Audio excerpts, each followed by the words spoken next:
Estas tierras. Un misterio que persistió hasta el 19 de julio de 1799, fecha en la que, durante una expedición a Egipto, un soldado francés, entre las arenas del tiempo, descubre una piedra de inmensa importancia a unas 35 millas al este de Alejandría. El hallazgo de una lengua escrita, muerta durante miles de años, se convierte en la llave maestra para desentrañar los enigmas de una civilización fascinante. Egipto, el don del Nilo, así lo definió Heródoto, el padre de la historia.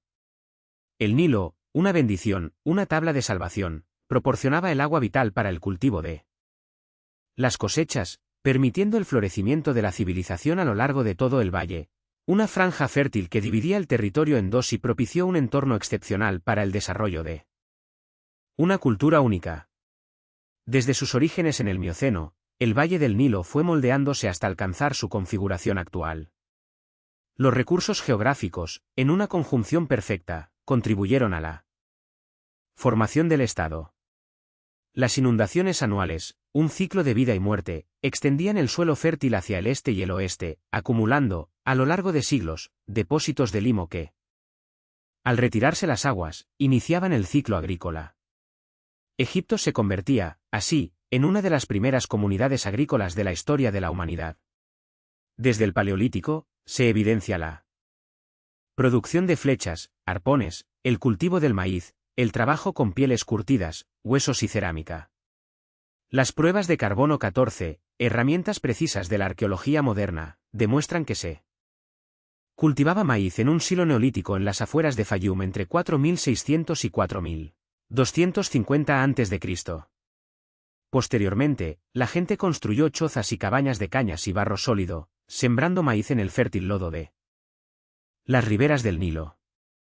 El antiguo Egipto se dividía en dos territorios, el Alto Egipto y el Bajo Egipto.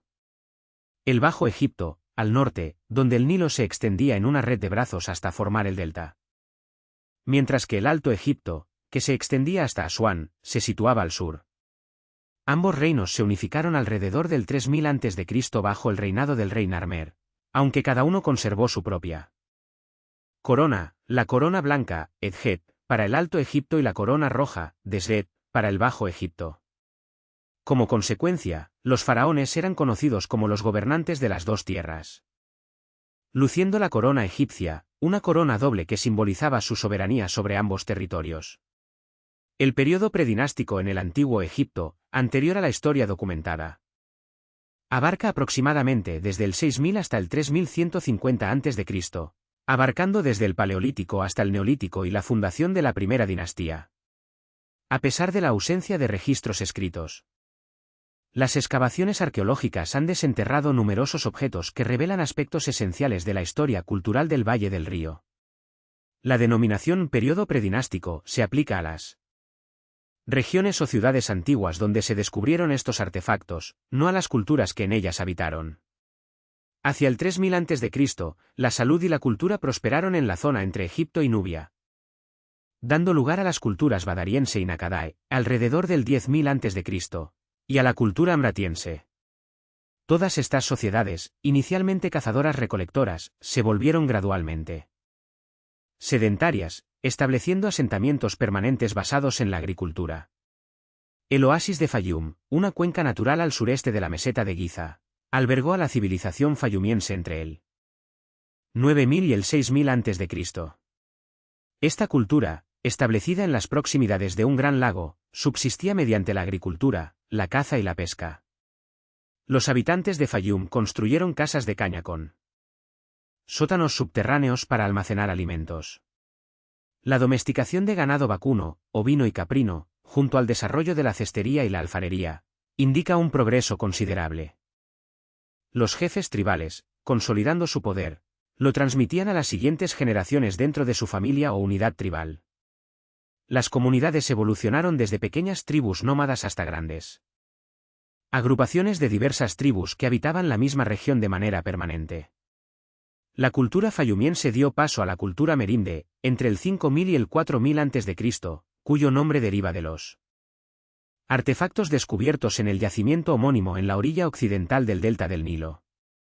La mayoría de los egipcios eran agricultores, y la agricultura constituía la base de la economía del Egipto dinástico. La dependencia de las inundaciones anuales de verano para el cultivo era absoluta. Sabemos que los primeros agricultores egipcios, provenientes de comunidades de cazadores-recolector, cultivaban trigo, lentejas, cebada, lino y guisantes, además de criar ganado, según los hallazgos en un yacimiento de la parte occidental del delta del Nilo.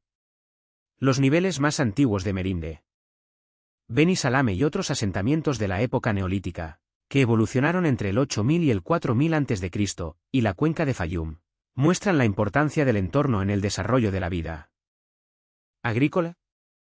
El terreno del Valle del Nilo, favorable por su topografía convexa, favoreció el desarrollo de varias cuencas, que se inundaban anualmente, enriqueciendo el suelo con limo y lodo. Se han encontrado hasta 30 de estas cuencas, que funcionaban como depósitos para los sistemas de irrigación del antiguo Egipto. Los graneros eran tinajas de barro o cestos enterrados hasta el cuello. En la tierra, una solución ingeniosa para la conservación de los alimentos. La cultura elomari, alrededor del 4000 a.C., representó un avance constructivo con viviendas circulares más complejas, con paredes de barro revocado. Todas estas culturas, florecientes en el Bajo Egipto, al norte del país, más cerca del Mediterráneo, precedieron a la formación de la civilización del Alto Egipto, que surgió con posterioridad. Los habitantes de la cultura badariense, al igual que sus ancestros, vivían en tiendas móviles, aunque mostraron una preferencia por las viviendas fijas.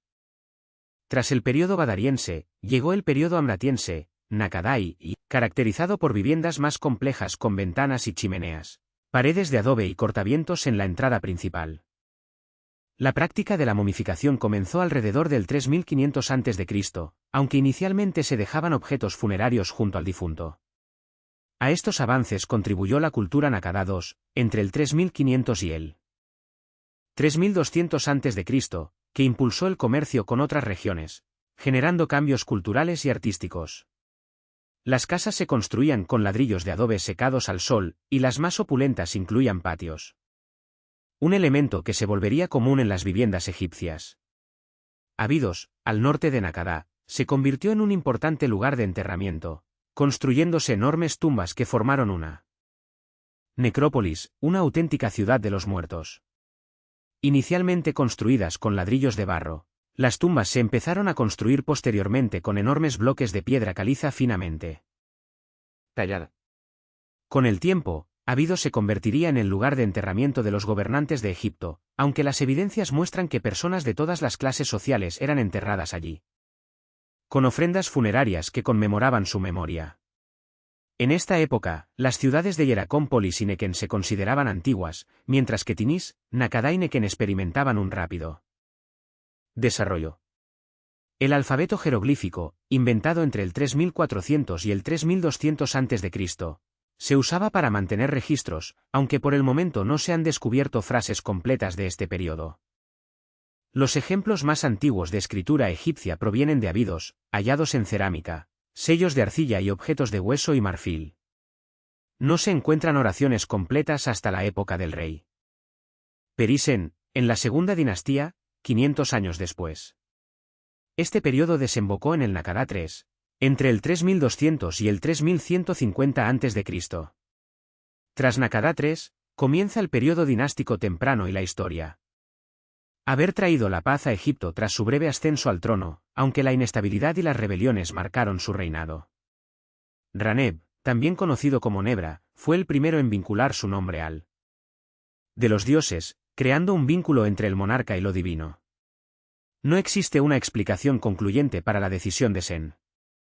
Los primeros estudiosos afirmaban que fue el primer monoteísta, declarando a Set como la única deidad, pero las evidencias de la devoción de su reinado a varios dioses contradicen esta afirmación, dado que su nombre solo se encuentra en el Alto Egipto.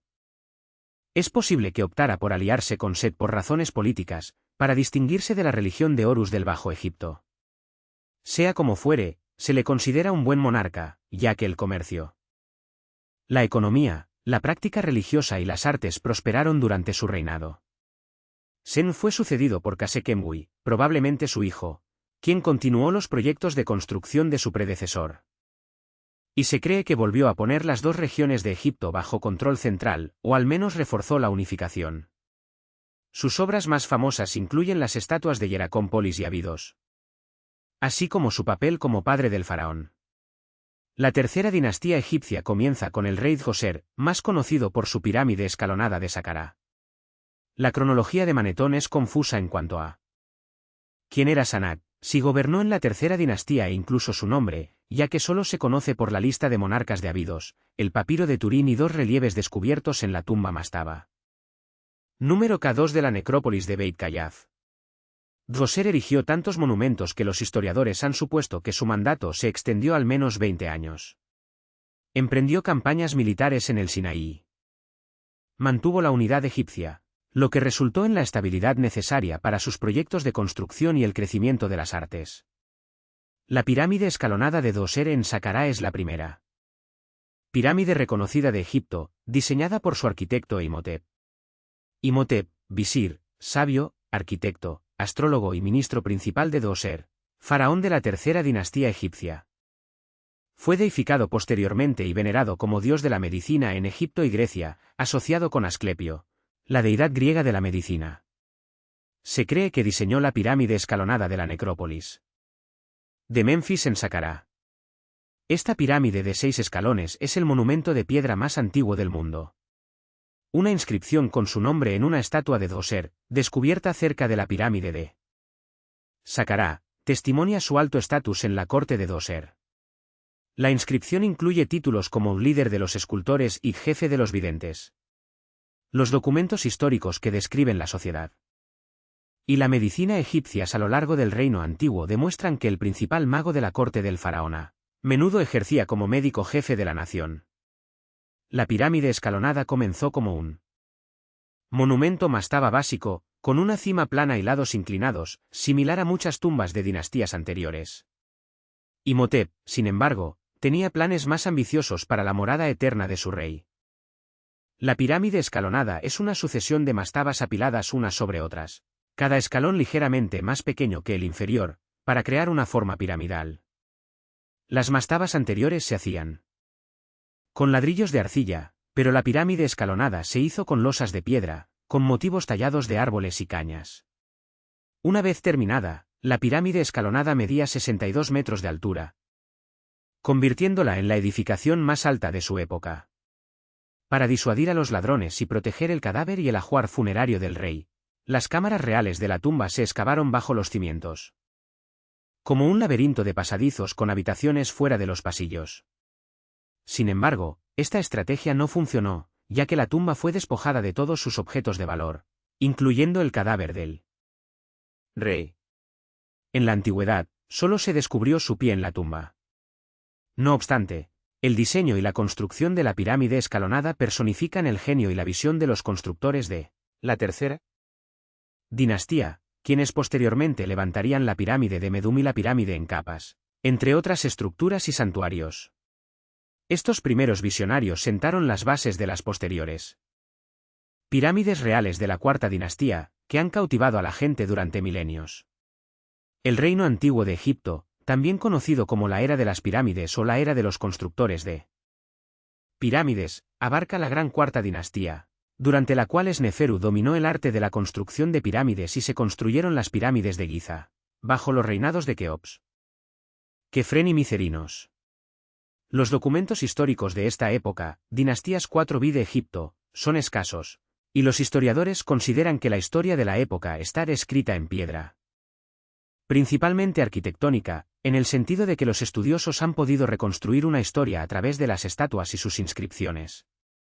Las propias pirámides proporcionan poca información sobre sus arquitectos, pero los santuarios funerarios y las estelas adyacentes proporcionan los nombres de los reyes y otros datos significativos. Además, las tallas y los descubrimientos en otros lugares durante este periodo documentan diferentes acontecimientos y sus fechas. Finalmente, el mausoleo del último monarca de la quinta dinastía, Unas, contenía los primeros textos piramidales. Dibujos detallados y escritos en el interior de la tumba que arrojan luz sobre las creencias religiosas de la época. Durante el reino antiguo de Egipto, la élite estandarizó el arte produciéndose figuras de manera uniforme para reflejar los gustos de Menfis, la capital. Aunque otras formas de arte, como la pintura y la literatura, exhiben mayor habilidad en el reino antiguo. Las estatuas de los periodos dinástico temprano, tardío y reino antiguo temprano son muy comparables. Las obras de arte más famosas del reino antiguo son las pirámides de Giza y la gran esfinge de Giza, que aún se conservan, aunque se construyeron otras estructuras más pequeñas con la misma precisión y belleza. Los egipcios concedieron gran importancia al arte y la arquitectura del reino antiguo, incluso en épocas posteriores. Aunque todos los niveles de la sociedad podían compartir los mismos sistemas religiosos, la desigualdad social persistía incluso después de la muerte. El único impedimento significativo para alcanzar la otra vida era ser enterrado fuera de Egipto. Los egipcios creían que para renacer debían ser enterrados en Egipto, si morían en el extranjero. Sus familiares se esforzaban en traer sus cuerpos para realizar los rituales funerarios correctos y ser enterrados en su tierra natal, permitiéndoles entrar en la otra vida. Para coordinar la mano de obra que construía las pirámides de Giza y otros lugares en esta época, se requería una eficiencia burocrática sin precedentes. Esta burocracia solo podía funcionar bajo una poderosa autoridad central en la cúspide de la pirámide social, el monarca. Los dioses le habían concedido la propiedad de todo Egipto, al menos en teoría. Las clases alfabetizadas y analfabetas estaban divididas en la estructura social egipcia. La clase alfabetizada era la clase dominante, una pequeña fracción de la población, pero constituía el principal criterio para determinar el carácter de la antigua sociedad egipcia y todo lo que sabemos sobre la civilización. Con frecuencia, los individuos eran más importantes que los cargos que ocupaban. En consecuencia, aunque el rey establecía el alcance del poder burocrático, la administración eficaz dependía en última instancia del mismo conjunto de aristócratas literatos, sin los cuales el rey no podía gobernar. A continuación, presentaremos algunos de ellos. Dado que un rey egipcio no podía controlar personalmente todos los ámbitos de la sociedad, el papel del visir se estableció ya en el periodo dinástico temprano. El visir, que puede asimilarse a una especie de primer ministro, asignaba responsabilidades a otros miembros de la corte, enviaba comunicaciones a través de escribas y gestionaba el ejército, las actividades de los gobernadores. Roja, todo esto apunta a la estabilidad de su gobierno, que pasó a su hijo Keops cuando murió. Los antiguos autores griegos se referían a Keops como Khufu, y es más conocido por su gran pirámide de Giza. En sus obras, los griegos lo retrataron como un tirano que oprimía al pueblo y lo obligaba a trabajar para él en contra de su voluntad. Esta percepción puede haber sido creada por los relatos contenidos en el papiro Beskar, una recopilación de historias escritas sobre los reyes de la cuarta dinastía y encontradas por Henry Beskar, hacia 1824 después de Cristo.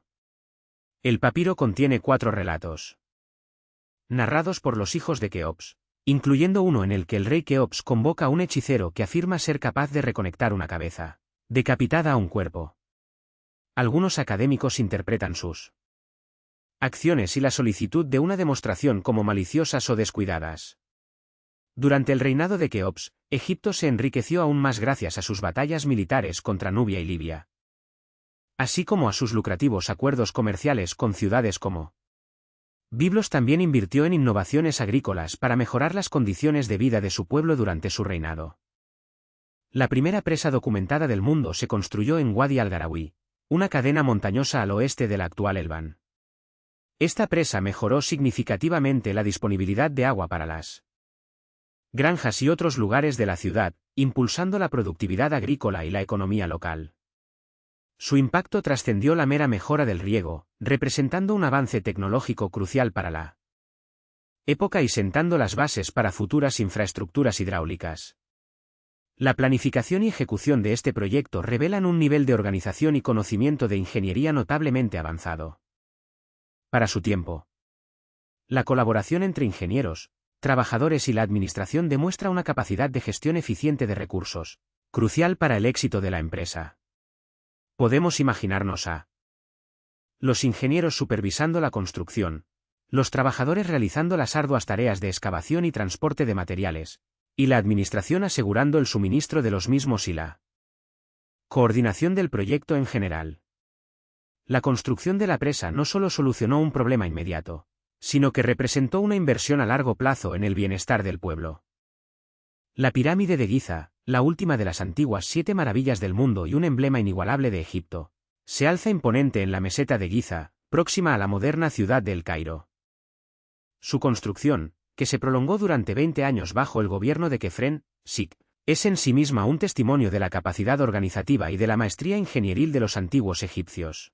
Aunque existen diversas hipótesis sobre su finalidad, la más aceptada es que se construyó como tumba para el rey, una morada eterna diseñada para asegurar su viaje al más allá y preservar su legado. Para la posteridad.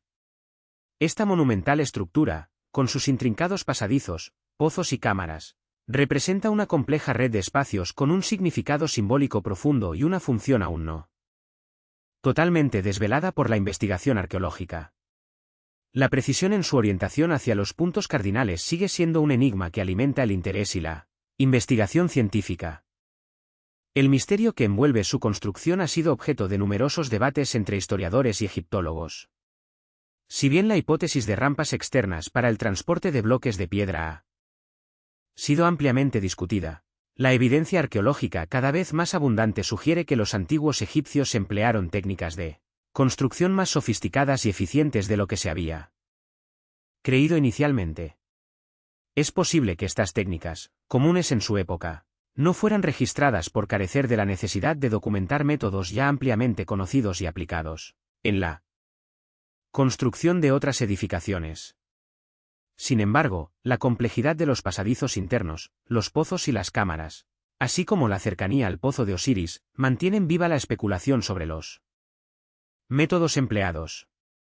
Esta complejidad, lejos de indicar una simple construcción, revela una profunda comprensión de la ingeniería y una sofisticada planificación de espacios que aún deslumbran a los investigadores actuales. Gemiún, un personaje destacado de la época, fue el visir durante el reinado de Kefren en la cuarta dinastía y uno de los parientes del rey. Se le encomendó la supervisión de la construcción de la Gran Pirámide, una tarea de inmensa envergadura que requirió una excepcional habilidad administrativa y organizativa. Su labor fue esencial para la culminación exitosa del proyecto, y su entierro cercano a la pirámide de Kefren es un testimonio de su importante contribución a la monumental obra. La construcción de la pirámide, un esfuerzo colosal que movilizó a una gran fuerza de trabajo, no se basó en mano de obra esclava, como erróneamente se ha afirmado en ocasiones. Los trabajadores, tanto expertos como no cualificados, fueron contratados por el Estado y sus servicios se retribuían mediante diversas formas, como la compensación de deudas, el servicio comunitario o una remuneración directa por su tiempo de trabajo. Esta fuerza de trabajo, integrada en la sociedad egipcia, jugó un papel fundamental en la construcción de las maravillas arquitectónicas que siguen fascinando a la humanidad. La organización del trabajo, el suministro de materiales y la planificación de las distintas etapas de la construcción, demuestran un alto nivel de organización estatal y un sistema eficiente de gestión de recursos. La crecida anual del río Nilo era fundamental para la subsistencia de los egipcios, ya que fertilizaba las tierras de cultivo de las riberas. Sin embargo, las inundaciones también impedían la agricultura durante varios meses al año. Durante estas épocas de inundación, el gobierno proporcionaba trabajo a los campesinos en la construcción de grandes monumentos como pirámides, templos y obeliscos. Estos proyectos, lejos de ser simples obras faraónicas, proporcionaban empleo y sustento a la población, creando una especie de sistema de obras públicas que aseguraba la estabilidad social y económica del país. Estos campesinos, los verdaderos artífices de estas obras maestras, desempeñaban las tareas más arduas de transporte de piedras y elevación de bloques gigantescos, mostrando una increíble resistencia física y un notable ingenio en el manejo de las técnicas constructivas. Su dedicación y destreza han dejado un legado arquitectónico y cultural imperecedero. Kefren fue sucedido por un miembro de la familia ajeno a la línea de sucesión legítima, Djedefre. Tras la muerte de Kefren, su hijo Djedefre, aunque no parecía ser su heredero designado, accedió al trono. El reinado de Djedefre, como el de muchos otros faraones, está rodeado de una cierta incertidumbre histórica. Algunos estudiosos atribuyen a Gedefre la construcción de la gran esfinge de Giza, mientras que otros la atribuyen a su hermano y sucesor, Khafre. Esta colosal estatua, el monumento monolítico más grande del mundo, representa el torso de un león con la cabeza y el rostro de un faraón. Históricamente, el rostro se ha identificado con el de Khafre, aunque la coincidencia con su complejo piramidal y el parecido facial hacen más probable su autoría. La pirámide de Khafre, la segunda más grande de Giza, y su complejo, casi tan extenso como el de su padre, son un testimonio de la continuación de la política y el modelo de gobierno de su predecesor. Khafre concentró el poder en manos de sus familiares más cercanos, manteniendo un férreo control sobre las políticas y las leyes del reino. Tras su muerte, la sucesión volvió a interrumpirse temporalmente con la breve regencia de Baefre, hijo de Gedefre, quien gobernó apenas un año antes de que Menkaure, hijo de Khafre, ascendiera al trono. Tanto las fuentes griegas como las egipcias elogian a Menkaure. Al igual que su padre y su abuelo, Menkaure inició la construcción de su pirámide y su complejo de santuarios en Giza. Sin embargo, la pirámide y el complejo de Menkaure son más pequeños que los de sus predecesores. Un hecho que refleja un cambio significativo en la historia del Imperio Antiguo y una de las posibles causas de su declive. Los recursos necesarios para construir a la escala de la Gran Pirámide ya no estaban disponibles durante el reinado de Menkaure, que sin embargo, hizo todo lo posible para erigir una residencia eterna acorde con la grandeza de sus antepasados. Su hijo, Sepseskaf, heredero designado, pereció durante la construcción de la pirámide. La sucesión volvió a ser alterada, y Menkaure murió antes de que se completara el complejo piramidal. A pesar de su largo reinado, 30 años, Menkaure no pudo terminar la obra de sus predecesores, hecho que muchos historiadores atribuyen a la escasez de recursos. Sepseskaf, su sucesor, completó la estructura en Giza, pero fue enterrado en una mastaba relativamente modesta en Saqqara, reflejo del cambio de dinámicas de poder en el reino. Los monarcas dedicaban inmensos recursos a sus estructuras y edificios funerarios. Sin embargo, la influencia de los sacerdotes sobre la gestión de templos y santuarios iba en aumento, restando poder al rey. La meseta de Giza, que hoy se presenta como un antiguo y desértico paraje en las afueras de El Cairo, era en tiempos de Menkaure una auténtica ciudad de difuntos habitada por vivos. Se encontraban allí casas sacerdotales, santuarios, alojamientos para trabajadores, tiendas, fábricas de cerveza y todas las comodidades de una pequeña metrópoli, reflejo de una sociedad compleja y organizada. La vida civil en el antiguo Egipto era dinámica y activa, con una estratificación social definida. La clase social más baja estaba formada por campesinos, quienes no poseían las tierras que cultivaban ni las casas donde residían. El monarca, los miembros de la corte, los nomarcas y los sacerdotes eran los propietarios de la tierra. El trabajo de los campesinos, en su mayoría agricultores, consistía en cultivar y cosechar sus tierras, entregando la mayor parte de la producción a los terratenientes y reservando una porción para su subsistencia. Muchos poseían huertos privados que las mujeres cuidaban mientras los hombres trabajaban en el campo. Esta clase social también producía los bienes necesarios para el comercio, sosteniendo así la civilización egipcia, además de formar parte de la mano de obra que construyó las pirámides y otros monumentos. Durante las crecidas del Nilo, cuando la agricultura era difícil, los hombres y mujeres participaban en los proyectos del rey, trabajo siempre recompensado. No hay evidencia de que los principales monumentos se construyeran con mano de obra esclava. El trabajo en la construcción de monumentos como pirámides, complejos funerarios, templos y obeliscos, brindaba a los campesinos la oportunidad de ascender socialmente. Los pintores y grabadores cualificados tenían una gran demanda y recibían mejor salario que los trabajadores no cualificados que se dedicaban al transporte de piedras. Los campesinos también podían mejorar su estatus aprendiendo un oficio, como la cerámica o la carpintería, produciendo bienes necesarios para la sociedad. Los carpinteros cualificados podían prosperar fabricando muebles para la alta clase, y los pintores eran fundamentales para decorar viviendas, tumbas y monumentos. Los cerveceros también gozaban de gran prestigio comerciales con este legendario país, que se convertiría en una fuente fundamental de recursos valiosos para Egipto. En Abusir, Saura construyó su propio templo del sol, siendo el primero en utilizar columnas en forma de palma, un estilo que se convertiría en un elemento estándar de la arquitectura egipcia. Sus logros militares y su prudente gestión de recursos enriquecieron la nación, como lo demuestran el intrincado trabajo de su complejo mortuorio y las inscripciones descubiertas. Neferirkara Kakai, sucesor de Saura, fue, según las inscripciones, un buen rey. Pero poco se conoce sobre su reinado, salvo el creciente dominio del sacerdocio. Su hijo, Neferefre, le sucedió, pero murió joven, posiblemente alrededor de los 20 años. Le sucedió Sepseskara, seguido por Niuser-Reini, bajo cuyo reinado los sacerdotes de Ra adquirieron aún más poder. La burocracia de templos y edificios mortuorios creció, representando una carga para las arcas reales que financiaban su cuidado y mantenimiento. Menkauhor le sucedió, pero poco se sabe sobre su reinado, aparte de que fue el último monarca en construir un templo del sol. Djedkare-Isesi le sustituyó entre finales del siglo XXV y mediados del siglo XI-AC. Los orígenes de Djedkare-Isesi no están claros, no se le considera hijo de Menkauhor, pero podría estar emparentado. Para mantenerla estabilidad económica, reformó ampliamente la administración y el clero. Djedkare-Isesi rechazó la costumbre de erigir un santuario a la deidad solar, reduciendo el número de clérigos necesarios para el mantenimiento de las estructuras funerarias. También organizó una segunda expedición a Punt, enriqueciendo a Egipto y reforzando sus relaciones con Punt.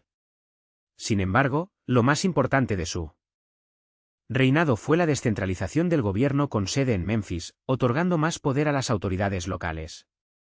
Djedkare-Isesi fue sucedido por su hijo Unas, cuyo reinado está poco documentado. Unas fue el primer rey egipcio en decorar e inscribir el interior de su tumba con lo que se conoce como los textos de las pirámides. Estas inscripciones representan al rey en comunión con Ra y Osiris. La posición del rey se había reducido considerablemente cuando comenzó la sexta dinastía.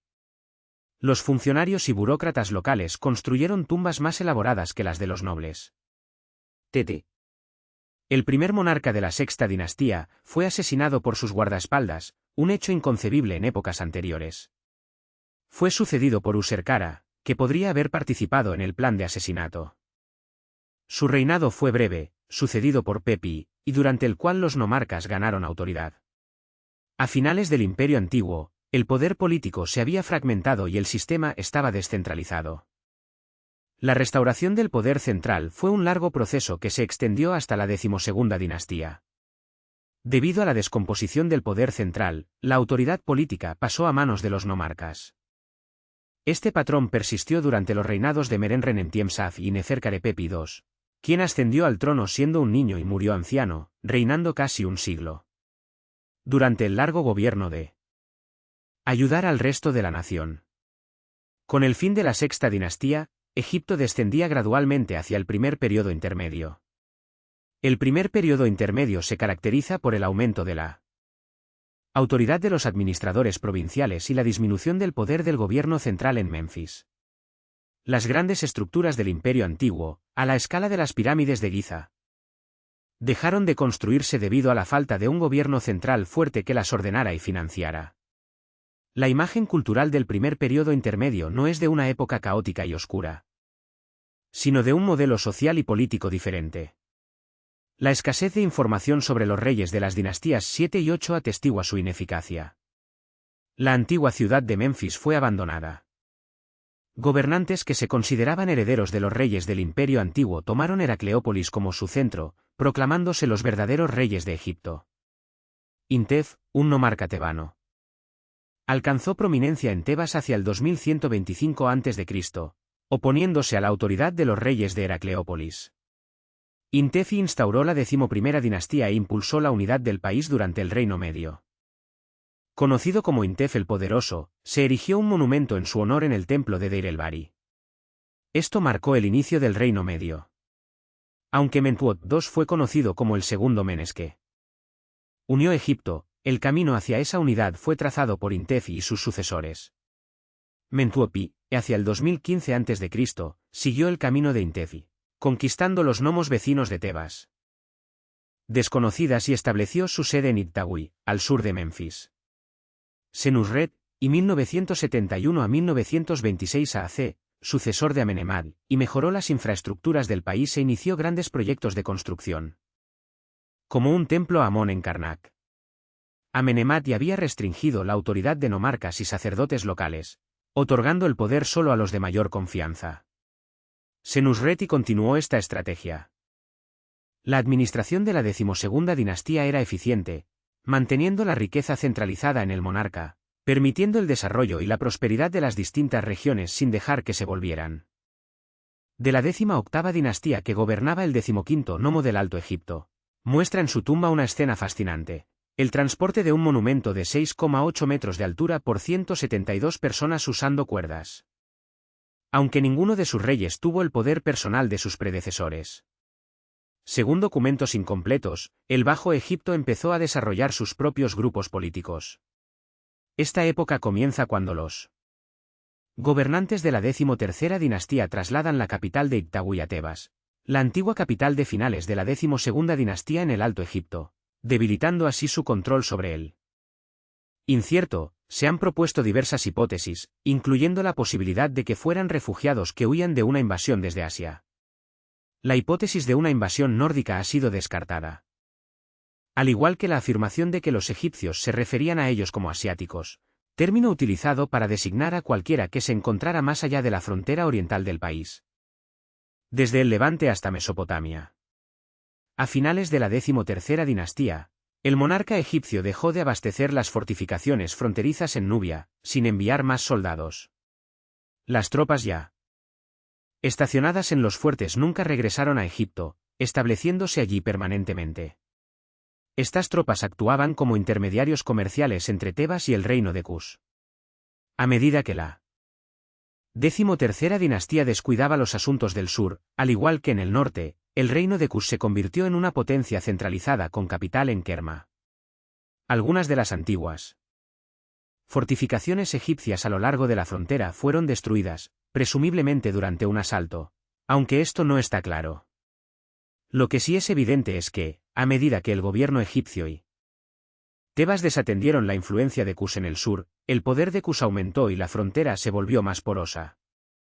Las tropas que se habían quedado atrás dejaron de considerar su deber la protección contra las invasiones, dedicándose más al comercio que a la milicia.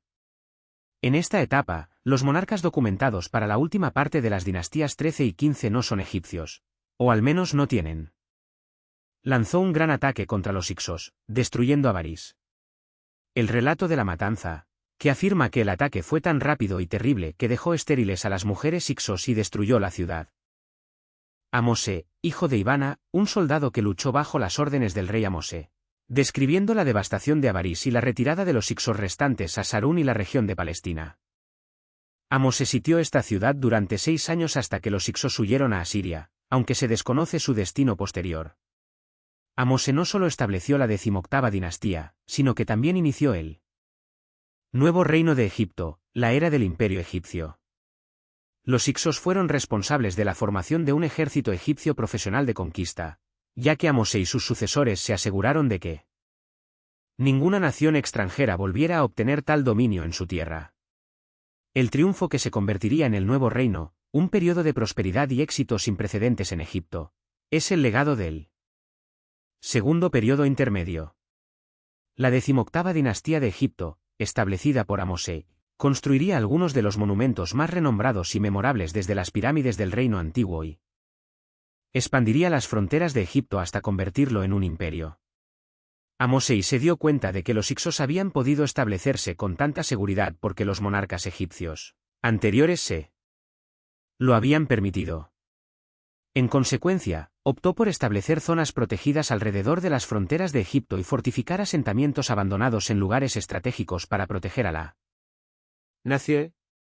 La batalla de Amose contra los Hyksos lo puso a él y a sus tropas en contacto con las zonas de Palestina y Siria, donde continuó sus operaciones, al tiempo que realizaba incursiones militares hacia el sur contra el reino de Kush en Nubia. Cuando murió, había protegido a la nación y consolidado su autoridad, dejando una situación política y económica estable a su sucesor. Le sucedió e inmediatamente inició guerras para ampliar el alcance de Egipto. Tutmos VI sofocó una revuelta en Nubia, asesinando personalmente al monarca nubio y exhibiendo su cadáver en la proa de su barco como advertencia. Luego extendió el control de Egipto sobre Nubia hacia el sur antes de centrarse en Palestina y Siria. Amplió el famoso templo de Karnak en Tebas y construyó numerosos templos y estructuras por todo Egipto. Tutmos VI, y 1492 a 1479 a.C., fue sucedido por su hijo Amenmose, pero poco se sabe de su gobierno, eclipsado rápidamente por su hermana, Hatshepsut, 1479 a 1458. A.C., una de las soberanas más poderosas y eficientes del nuevo reino. Tutmos II tuvo un hijo con Hatshepsut y otro con una mujer menor, Tutmos III, a quien nombró su sucesor, 1458 a 1425 a.C. Tras la muerte de Tutmos II, Hatshepsut fue nombrada regente de Egipto y gobernó oficialmente con Tutmos III. Ella había sido la fuerza impulsora del reinado de su marido y continuó ejerciendo su autoridad. Tras la muerte de Tutmos II, se encargó de numerosas iniciativas de construcción. Dirigió la expedición más exitosa a Punt, añadió obras al templo de Karnak y gobernó en armonía con armamento de bronce y mejores estrategias. A lo largo de 20 años, dirigió al menos 17 campañas militares distintas, sometiendo reinos desde Libia hasta Siria y extendiendo la autoridad de Egipto en enriquecerse. Amenhotep III intentó contener su creciente influencia aliándose con Atón, una deidad menor simbolizada por un disco solar. Creía que la autoridad del faraón a través del culto a Atón elevaría el estatus de esos sacerdotes por encima de los de Amón. Su plan fracasó, pero elevó a Atón, que desempeñaría un papel importante en el gobierno de su hijo y sucesor, Amenhotep IV. Trasladando la capital de Tebas a la actual Amarná, ascendió al reino como Amenhotep IV, pero cambió su nombre por el de Akenatón en el cuarto o quinto año de su gobierno. Disolvió la antigua religión, en particular el culto a Amón, y elevó a Atón a la posición de único Dios verdadero. Solo el culto a Atón era reconocido, todos los demás santuarios fueron clausurados y se prohibió su veneración. Construyó un santuario a Atón en el gran templo de Amón en Karnak, que también clausuró. Su esposa fue la famosa Nefertiti, conocida por el magnífico busto creado por el escultor Tutmos VI. A la muerte de Akenatón, le sucedió su joven hijo Tutankamón, 1336 a 1327 a.C., quien rápidamente cambió su nombre por el de Tutankamón, ascendiendo al trono con solo 9 años. El joven líder trasladó la capital a Memphis, restauró Tebas como centro religioso y político, reabrió los templos y restauró la antigua religión egipcia. Aunque instituyó importantes cambios que contribuyeron a la seguridad de la nación, es conocido principalmente por su magnífica tumba, descubierta por Howard Carter en 1922. Tutankamón estuvo casado con Ankesenamón, su hermanastra, hasta su muerte a la edad de 18 años aproximadamente. Ankesenamón pudo casarse con el visir Ay, posiblemente entre 1324 y 1320 a.C., quien, según algunos expertos, sucedió a Tutankamón o intentó reinar por sí mismo. Cualquiera que fuera su papel en la sucesión, Ankesenamón desapareció poco después de la muerte de Tutankamón, y el general Horemheb tomó el control, dedicándose a devolver a Egipto su antigua grandeza. Horemheb, 1320 a 1295 a.C., a pesar de las grandes medidas tomadas para borrar de la historia egipcia a los gobernantes del período de Amarná, quemando todas las estatuas y escritos de Akenatón y demoliendo su santuario en Karnak, defendió la religión y las costumbres tradicionales egipcias. Las relaciones con otros países y la infraestructura de Egipto fueron ignoradas durante el gobierno de Akenatón. Horemheb devolvió a Egipto su gloria anterior, aunque murió sin heredero, y su visir, Paramessu, se apoderó del reino como Ramsés I, estableciendo la 19ª dinastía. Ramsés I ya era anciano cuando ascendió al reino y rápidamente nombró sucesor a su hijo Seti. Ramsés I reanudó la tarea de Horemheb de reconstruir los santuarios y templos de Egipto, además de ampliar el vasto templo de Amón en Karnak. Dio a Seti la autoridad para dirigir misiones militares para recuperar las zonas perdidas durante el gobierno de Akenatón. A su muerte, tropas, 37.000 hombres, que esperaban justo al otro lado de la siguiente colina. Según algunos relatos de combate, Ramsés II atrapó a varios espías más que le contaron la terrible realidad sobre su situación, pero la información llegó demasiado tarde.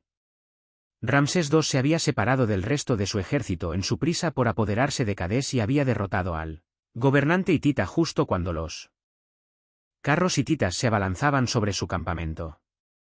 Envió mensajes a las otras 3 divisiones. La división de Ta llegó a tiempo para evitar una derrota del ejército egipcio, y Ramsés II dirigió personalmente la división de Amón restante en numerosas ocasiones, haciendo retroceder a los soldados hititas hasta el río Orontes, donde muchos perecieron. Muwatalli II solo marchó desde las murallas de Cadés para atrapar a las fuerzas de Ramsés II entre su ejército junto al río y su avance, pero por razones inexplicables, optó por quedarse en la ciudad y nunca comprometió a sus hombres de reserva a luchar. Ramsés II declaró un gran triunfo en Cadés e hizo que un escriba registrara su relato del maravilloso combate. La versión de Muwatalli II difería significativamente, sobre todo en la reivindicación de Cadés como una victoria hitita. Mientras que Ramsés II no capturó la ciudad, sí quebró al ejército hitita en el campo de batalla, y aunque Muwatalli II mantuvo la posesión de Cadés, no destruyó a los egipcios como había pretendido. Merneptah fue el 12º hijo de Ramsés II, y no su sucesor designado, convirtiéndose en faraón porque todos sus hermanos habían perecido durante el largo gobierno de su padre. Merneptah pronto adoptó la imagen de monarca guerrero de su padre, derrotando a los libios en combate y repeliendo un ataque de los pueblos ya que los únicos registros de sus actividades provienen de fuentes egipcias que únicamente los describen en términos de batalla, como el registro de la estela de Tanis que dice, en parte: vinieron del mar en sus naves de guerra, y nadie pudo hacerles frente. Esta descripción es característica de las alusiones egipcias a estos enigmáticos invasores. Ramsés II, su hijo y sucesor, Merneptah, y Ramsés III son los 3 grandes faraones que narran sus luchas y triunfos contra los pueblos del mar. Todos ellos se adjudicaron grandes victorias sobre sus oponentes, y sus inscripciones incluyen la documentación más extensa sobre estos pueblos. En tiempos del faraón Ramsés III, los pueblos del mar invadieron y destruyeron el centro de comercio egipcio de Cadés, intentando invadir Egipto de nuevo. Comenzaron sus operaciones con rápidos ataques a lo largo de la costa antes de avanzar hacia el delta. En 1180 a.C., Ramsés III los sometió, pero regresaron con mayor fuerza. Conociendo las luchas de sus predecesores y la violencia de estos pueblos, Ramsés III decidió no enfrentarlos directamente, empleando tácticas de guerrilla. Preparó emboscadas a lo largo de la costa y del delta del Nilo. Sus arqueros, especialmente eficientes, se camuflaban en la playa para lanzar flechas sobre los barcos. A su señal, los barcos eran incendiados con flechas ardientes. Una vez que la tripulación moría o se ahogaba, la invasión naval quedaba aplastada. Tras aplastar la invasión naval, Ramsés III se centró en las tropas invasoras en tierra, utilizando las mismas tácticas. En 1178 a.C., los pueblos del mar fueron derrotados frente a las costas de Egipto, en una victoria espectacular donde muchos fueron masacrados, otros capturados y obligados a formar parte del ejército y la flota egipcios, o vendidos como esclavos. Aunque Ramsés III libró a Egipto de la invasión, la batalla fue tan costosa que el tesoro real se agotó, imposibilitando el pago a los constructores de tumbas de Deir el-Medina. Esto provocó la primera huelga laboral documentada de la historia, donde los trabajadores abandonaron el trabajo y se negaron a regresar hasta que se les reembolsara adecuadamente. El impulso del imperio egipcio comenzó a desvanecerse. Ramsés III mantuvo una poderosa autoridad central, aseguró las fronteras y mantuvo la prosperidad de Egipto, pero el reino se desmoronaba a su alrededor. El cargo de faraón ya no gozaba del mismo nivel de reverencia que antes, pues los sacerdotes de Amón actuaban como intermediarios entre los dioses y el pueblo. Ramsés III, herido en un intento de asesinato organizado por una de sus esposas menores, pereció a consecuencia de sus heridas. Ramsés IV, 1155 a 1149 a.C. ascendió al trono tras la muerte de sus hermanos mayores. Intentó imitar a los grandes faraones del pasado, llevando a cabo varios proyectos de construcción mientras luchaba por mantener el territorio del imperio en declive, pero pereció tras un breve gobierno. Le sucedió su hijo, Ramsés V, quien luchó por conservar el control frente a los sacerdotes de Amón y mantener unido el reino. Su sucesor, Ramsés V, continuó la lucha con poco éxito, le siguió Ramsés VII, del que se sabe poco, luego Ramsés VIII, Ramsés IX, Ramsés X y Ramsés XI. Todos estos faraones lucharon por mantener unido el reino frente a las incursiones exteriores y los conflictos internos con los sacerdotes de Amón. Un incidente, aunque oscuro, relacionado con estas luchas implica a Amenofis, sumo sacerdote de Amón, depuesto por el visir Pinud-Gem y obligado a escapar hacia el sur, a Nubia.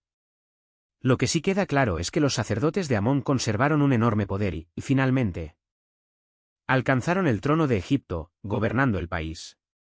Susen-Nesi, y 1077 a 1051 a.C., gobernante del Bajo Egipto desde Tanis, enterró a Ramsés XI, siguiendo la costumbre egipcia de que un monarca fuese enterrado por su sucesor.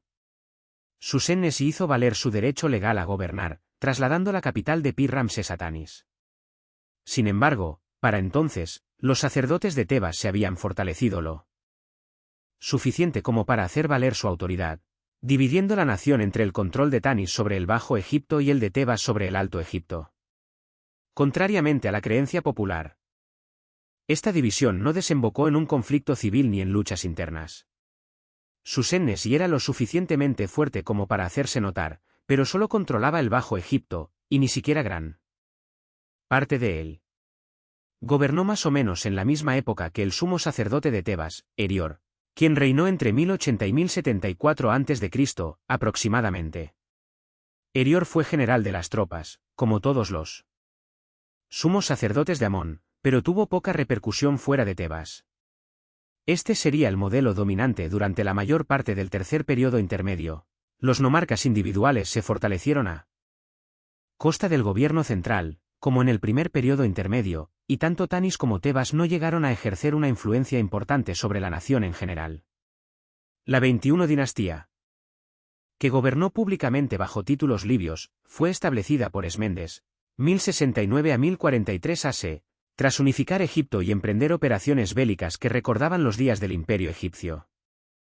Esmendes reformó la administración de Tanis y el clero de Tebas. El clero ya no sería un cargo hereditario, sino de designación por el monarca, al igual que la elección de la esposa del dios Amón.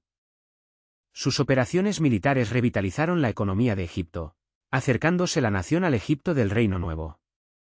Durante su reinado, Osorkoni subió al trono en 872 a.C. y mantuvo unida a la nación. Pero tras su mandato, Egipto se dividió en distintos reinos gobernados desde Heracleópolis, Tanis, Sais, Memphis y Hermópolis en el Bajo Egipto, y Tebas en el Alto Egipto, al sur. El gobernante Husita Kasta, 750 a.C., se percató de la vulnerabilidad de Egipto y trató de explotarla. Kasta adoraba la cultura egipcia y había egipcianizado Napata, con fuertes conexiones comerciales con Tebas, conociendo bien el procedimiento de nombramiento de sacerdotes y altos funcionarios. Pianki, 747 a 721 a.C., su hijo, reforzó el dominio nubio del Alto Egipto. Cuando los reyes del Bajo Egipto protestaron, envió un gran ejército contra ellos, conquistando el Bajo Egipto, capturando todas las ciudades principales antes de regresar a Napata. Egipto estaba legalmente bajo su dominio, pero permitió a los reyes del Bajo Egipto reagruparse y restablecer su poder. Estas zonas de seguridad disminuyeron durante el tercer periodo intermedio, y Egipto perdió su fuerza anterior. Aunque países como Judá e Israel, en su frontera, cumplían la misma función. La subyugación de esas zonas por Esmendes y empujó la frontera de Egipto contra los asirios, sin ninguna zona intermedia. La 26 dinastía comenzó con Psamético, un poderoso gobernante que inculcó a su pueblo la grandeza del pasado de Egipto, restaurándolo mediante grandes proyectos, renovaciones, restauraciones y hazañas militares. Su hijo, Nekao, y 610 a 595 a.C., continuó el legado de su padre, dirigiendo batallas militares y ordenando proyectos de construcción. Los egipcios nunca fueron grandes marinos. algo que Nekao reconoció, estableciendo una flota de mercenarios griegos que tuvo bastante éxito. Nekao suele ser retratado como un gran guerrero y comandante militar que fortaleció la nación. Durante el reinado de Amasis II, se consiguió reformar el gasto público, estimular la economía y dirigir operaciones bélicas. Egipto se unió tras su liderazgo, volviendo a prosperar con una economía dinámica, fronteras seguras y un comercio próspero. Se terminaron proyectos de construcción de templos y otras obras de arte, recuperando la reputación de Egipto parte de su brillo perdido. Profundamente ofendida por la elección de Amasis II, sobre todo porque la política egipcia era no ceder mujeres de la nobleza a monarcas extranjeros como esposas. Al llegar al palacio de Cambises II, reveló su verdadera identidad, y Cambises II juró vengarse de la calumnia de Amasis II, enviándole una novia falsa. A diferencia de Cambises II, Darío quiso gobernar Egipto en su ausencia. Ascendió al trono del imperio aqueménida en el año 522 a.C. y recorrió Egipto al menos 2 veces, aunque lo favoreció desde lejos. Adoraba su cultura y destinó fondos a la reconstrucción de templos destruidos y a la dedicación de otros nuevos, de acuerdo con la práctica persa de tolerancia religiosa. Darío alabó a los dioses egipcios con regalos y estatuas. En general, se le considera más benévolo con Egipto que Cambises II. Para la segunda conquista persa de Grecia en 480 a.C., su hijo Jerjes, y 486 a 465 a.C., se apoyó en todos los recursos del imperio aqueménida, incluido Egipto. Cuando los persas fueron derrotados en Salamina, 480 a.C., y en Platea, 479 a.C., Jerjes abandonó los asuntos exteriores en favor de proyectos de construcción y diferentes relaciones con las damas de la corte. Artajerjes, y 465 a 424 a.C., le sucedió y luchó durante 6 años para acabar con la primera rebelión egipcia importante, liderada por Inaro II, el hijo real libio de Samético IV. Alentado y asistido por Atenas, 460 a 454 a.C. Si bien los persas gobernaron Egipto durante las dinastías 27 y XXXI, la cultura egipcia se mantuvo viva, y la Besos dinastía de gobernantes egipcios devolvió a Egipto una breve época de su antigua gloria antes de que los persas invadieran de nuevo su tierra. Este periodo comprende las dinastías 27 a XXXI de Egipto. La resistencia egipcia al control persa es visible en toda la zona, y Egipto prosperó bajo el dominio persa porque los persas respetaban su cultura. De la Besos dinastía, Nectanebo y Nectanebo II gobernaron la nación. Dirigieron tropas y participaron en proyectos de construcción a la manera de los grandes faraones del pasado. Fuera quien fuese el autor de las revueltas contra la autoridad persa, la segunda conquista de Egipto no duró mucho. Filipo II de Macedonia, 359 a 336 a.C., derrotó a las ciudades-estado griegas e incorporó a su autoridad Macedonia. Cuando fue asesinado en 336 a.C., estaba preparando una gran expedición para subyugar a Persia, disponiendo de todos los medios necesarios para la conquista, encomendada a su hijo Alejandro Magno. Los faraones de la Besos dinastía mantuvieron el honor de los reyes egipcios, dejando sus impresionantes estructuras tras las huellas de quienes les precedieron. Aunque el período tardío puede considerarse el final de la soberanía egipcia, no debe considerarse el final de la civilización egipcia. Aún hoy, los logros culturales de Egipto inspiran respeto e incluso temor, figurando entre los más populares e intrigantes del viejo mundo. Aunque los tiempos han cambiado, el Egipto moderno del siglo XXI podría parecerse a una versión próxima del antiguo Egipto. El río Nilo sigue siendo sagrado para el pueblo egipcio, celebrándose los mismos festivales de la antigüedad, como las fiestas de la primavera. La comida se inspira bastante en la auténtica comida antigua, las tradiciones siguen ahí, e incluso el copto. La última forma de desarrollo de la lengua antigua, se sigue hablando en Egipto en iglesias, oraciones y en medio de su dialecto árabe. La gente moderna está orgullosa del legado, como se vio en los desfiles en el Cairo para el traslado de las momias al Museo de las Civilizaciones y la reapertura del Callejón de las Esfinges en Luxor. Están construyendo nuevas ciudades, abriendo el camino para mejorar el comercio con autopistas excavadas en medio de las montañas que atraviesan los desiertos. Están casi abriendo el museo más grande de todo el mundo. Las excavaciones desentierran cada día nuevos hallazgos que podrían conducir pronto a un descubrimiento similar al de la tumba de Tutankamón en 1922, y esta tierra seguirá siendo siempre un atractivo misterio, deslumbrando y encantando a personas de todo el mundo con su magia y su historia. Estas tierras. Un misterio que persistió hasta el 19 de julio de 1799, fecha en la que, durante una expedición a Egipto, un soldado francés, entre las arenas del tiempo, descubre una piedra de inmensa importancia a unas 35 millas al este de Alejandría. El hallazgo de una lengua escrita, muerta durante miles de años, se convierte en la llave maestra para desentrañar los enigmas de una civilización fascinante. Egipto, el don del Nilo, así lo definió Heródoto, el padre de la historia.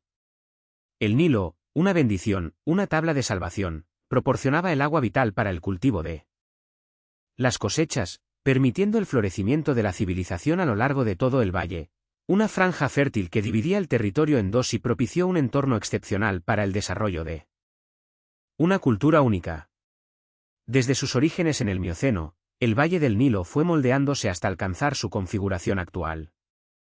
Los recursos geográficos, en una conjunción perfecta, contribuyeron a la formación del Estado. Las inundaciones anuales, un ciclo de vida y muerte, extendían el suelo fértil hacia el este y el oeste, acumulando, a lo largo de siglos, depósitos de limo que, al retirarse las aguas, iniciaban el ciclo agrícola. Egipto se convertía, así, en una de las primeras comunidades agrícolas de la historia de la humanidad. Desde el Paleolítico, se evidencia la producción de flechas, arpones, el cultivo del maíz, el trabajo con pieles curtidas, huesos y cerámica. Las pruebas de carbono 14, herramientas precisas de la arqueología moderna, demuestran que se cultivaba maíz en un silo neolítico en las afueras de Fayum entre 4600 y 4250 a.C. Posteriormente, la gente construyó chozas y cabañas de cañas y barro sólido, sembrando maíz en el fértil lodo de las riberas del Nilo. El antiguo Egipto se dividía en dos territorios, el Alto Egipto y el Bajo Egipto. El Bajo Egipto, al norte, donde el Nilo se extendía en una red de brazos hasta formar el delta. Mientras que el Alto Egipto, que se extendía hasta Asuán, se situaba al sur. Ambos reinos se unificaron alrededor del 3000 a.C. bajo el reinado del rey Narmer, aunque cada uno conservó su propia corona, la corona blanca, Edjet, para el Alto Egipto y la corona roja, Desret, para el Bajo Egipto. Como consecuencia, los faraones eran conocidos como los gobernantes de las dos tierras. Luciendo la corona egipcia, una corona doble que simbolizaba su soberanía sobre ambos territorios. El período predinástico en el Antiguo Egipto, anterior a la historia documentada, abarca aproximadamente desde el 6000 hasta el 3150 a.C., abarcando desde el Paleolítico hasta el Neolítico y la fundación de la primera dinastía. A pesar de la ausencia de registros escritos, las excavaciones arqueológicas han desenterrado numerosos objetos que revelan aspectos esenciales de la historia cultural del Valle del Río. La denominación período predinástico se aplica a las regiones o ciudades antiguas donde se descubrieron estos artefactos, no a las culturas que en ellas habitaron. Hacia el 3000 a.C., la salud y la cultura prosperaron en la zona entre Egipto y Nubia, dando lugar a las culturas badariense y Nakadae, alrededor del 10.000 a.C., y a la cultura amratiense. Todas estas sociedades, inicialmente cazadoras-recolectoras, se volvieron gradualmente sedentarias, estableciendo asentamientos permanentes basados en la agricultura. El oasis de Fayum, una cuenca natural al sureste de la meseta de Giza, albergó a la civilización fayumiense entre el 9000 y el 6000 a.C. Esta cultura, establecida en las proximidades de un gran lago, subsistía mediante la agricultura, la caza y la pesca. Los habitantes de Fayum construyeron casas de caña con sótanos subterráneos para almacenar alimentos. La domesticación de ganado vacuno, ovino y caprino, junto al desarrollo de la cestería y la alfarería, indica un progreso considerable. Los jefes tribales, consolidando su poder, lo transmitían a las siguientes generaciones dentro de su familia o unidad tribal. Las comunidades evolucionaron desde pequeñas tribus nómadas hasta grandes agrupaciones de diversas tribus que habitaban la misma región de manera permanente. La cultura fayumiense dio paso a la cultura merinde, entre el 5000 y el 4000 a.C., cuyo nombre deriva de los artefactos descubiertos en el yacimiento homónimo en la orilla occidental del delta del Nilo. La mayoría de los egipcios eran agricultores, y la agricultura constituía la base de la economía del Egipto dinástico. La dependencia de las inundaciones anuales de verano para el cultivo era absoluta. Sabemos que los primeros agricultores egipcios, provenientes de comunidades de cazadores-recolector, cultivaban trigo, lentejas, cebada, lino y guisantes, además de criar ganado, según los hallazgos en un yacimiento de la parte occidental del delta del Nilo.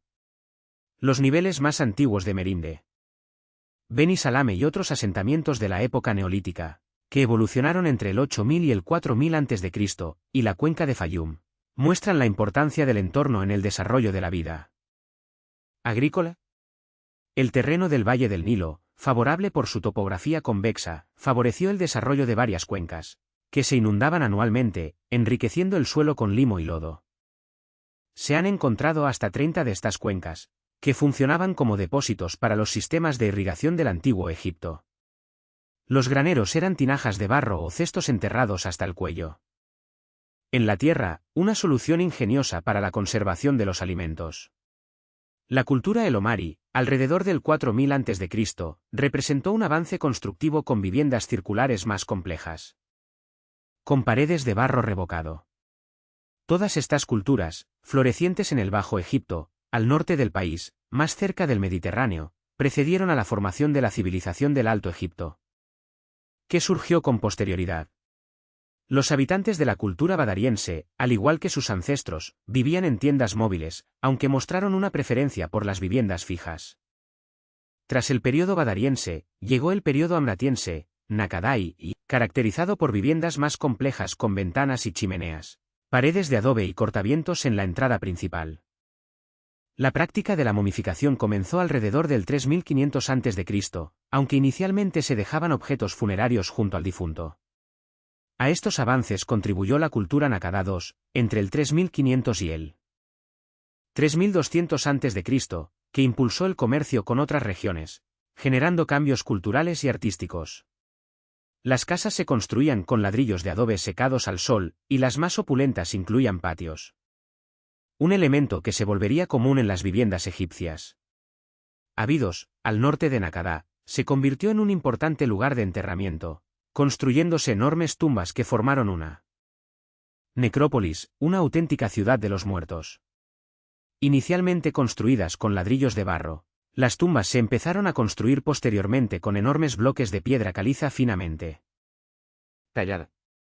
Con el tiempo, Abidos se convertiría en el lugar de enterramiento de los gobernantes de Egipto, aunque las evidencias muestran que personas de todas las clases sociales eran enterradas allí, con ofrendas funerarias que conmemoraban su memoria.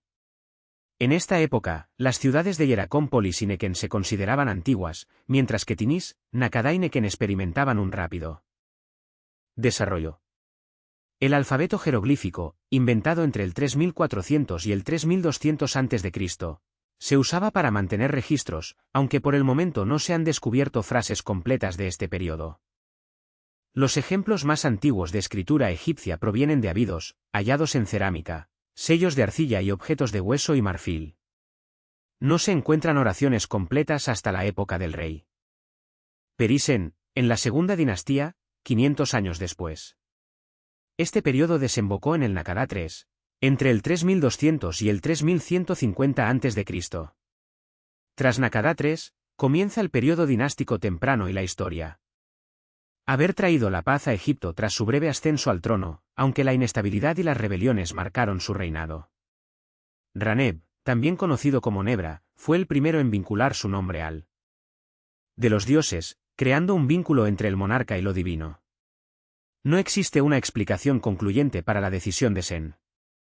Los primeros estudiosos afirmaban que fue el primer monoteísta, declarando a Set como la única deidad, pero las evidencias de la devoción de su reinado a varios dioses contradicen esta afirmación, dado que su nombre solo se encuentra en el Alto Egipto. Es posible que optara por aliarse con Set por razones políticas, para distinguirse de la religión de Horus del Bajo Egipto. Sea como fuere, se le considera un buen monarca, ya que el comercio, la economía, la práctica religiosa y las artes prosperaron durante su reinado. Sen fue sucedido por Khase-Kemwy, probablemente su hijo, quien continuó los proyectos de construcción de su predecesor. Y se cree que volvió a poner las dos regiones de Egipto bajo control central, o al menos reforzó la unificación.